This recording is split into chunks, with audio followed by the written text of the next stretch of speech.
Skrundas kultūras nams šai reizē nodots senioru rīcībā. Viņi atsaukšies Latvijas reģiona apvienības aicinājumam apmeklēt partijas rīkoto senioru fórumu Sabiedrības veiksmīgas novecošanās izaicinājumu Latvijā. Dalībai fórumā bija pieteikušies vairāk nekā 100 dalībnieku no dažādiem Kurzemes novadiem, pārstāvot gan senioru organizācijas, gan pašvaldības. Lai satuvinātu šo saiti starp likumdevēju varu un cilvēkiem, kur dzīvo pēc mūsu saeimas pieņemtiem likumiem, tāpat arī dzirdēt atgriezisko saiti, kas ir varbūt ne tas, kas ir pozitīvi, kas nav vērtējams ar atzīmi teicami, kas ir uzlabojums un, protams, kas arī ir kā kritika jāpieņem. Tagad būs aktīvā 5 minūte uz vietas un bišķi stāvus. Fórumā Skrundas novada biedrības Ventskrasti vadītāja Ines Ivāna klātesošos iepazīstināja ar ikdienas aktivitātēm labākai veselībai. Tāpat seniori tika iepazīstināti ar aktualitātēm senioru politikā Skrundas novadā. Gan samāriešu aktivitātes šeit, ko nodrošina Skrundas novada pašvaldība, gan dažādu nevalstisko organizāciju iesaistīšanās senioru aktivitātēs, seniori kultūrā, seniori brīvprātīgajā darbā, seniori, kuri vienkārši ir līdzās tad, kad tas ir vajadzīgs. Arī ap 2 pansionāti, kas strādā ne tikai uz Skrundas novada senioriem, bet arī uz pārējiem senioriem, kuri šeit ir atraduši vietu savām vecumdienām. Ir daudzas labas lietas, kas šeit Skrundā ir domātas tieši senioriem, bet tas labākais ir tas, kad ir savstarpējā sadarbība. Fóruma dalībniekiem bija iespēja tikties arī ar veselības ministru. Par nodokļu politiku stāstīja reģiona apvienības pārstāvis Dainis Liepiņš. Viens no gaidītākajiem lektoriem bija Austruma Eiropas politikas pētījuma centra izpildu direktors Andis Kudors, kurš stāstīja par Latvijas un Krievijas attiecībām. Es nedomāju, ka mēs esam kara priekšvakarā, bet es domāju, cilvēkam jābūt informētiem, kas ir Latvijas drošība. Jā, un kādas ir mūsu attiecības ar Krieviju.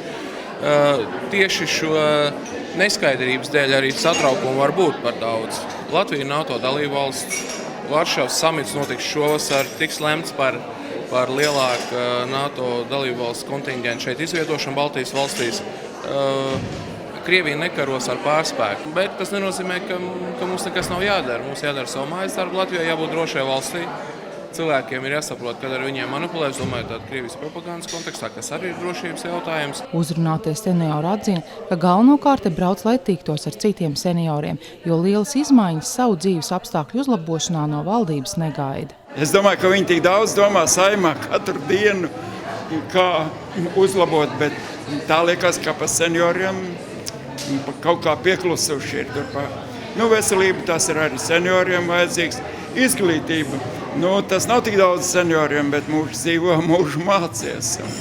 Tā kā tur arī vajadzētu būt, bet tā liekas vismaz pensijas problēmas, tas tā smieklīgi, ka pa 2 vai 3 eiro mēnesī pieaug tā pensija.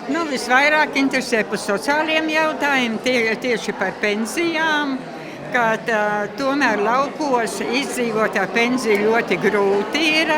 Astra Gūtmane atzina, ka viņu interesē veselības apdrošināšanas jautājums. Neskaidrs ir tas gross saucamais, neskaidrs ir gross, kas šajā apdrošināšanā tiks apdrošināts, ko atmaksās, Tas ir tiešām neskaidrs.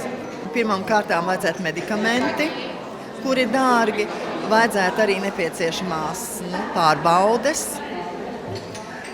Teiksim, tur ir slimi cilvēki, onkoloģiskie, un citi slimnieki, lai viņiem būtu iespējas ātrāk nokļūt pie šīm te pārbaudēm. Kaut viens rezultāts. Kur ir tas, kā saka, vēlns aiz naga?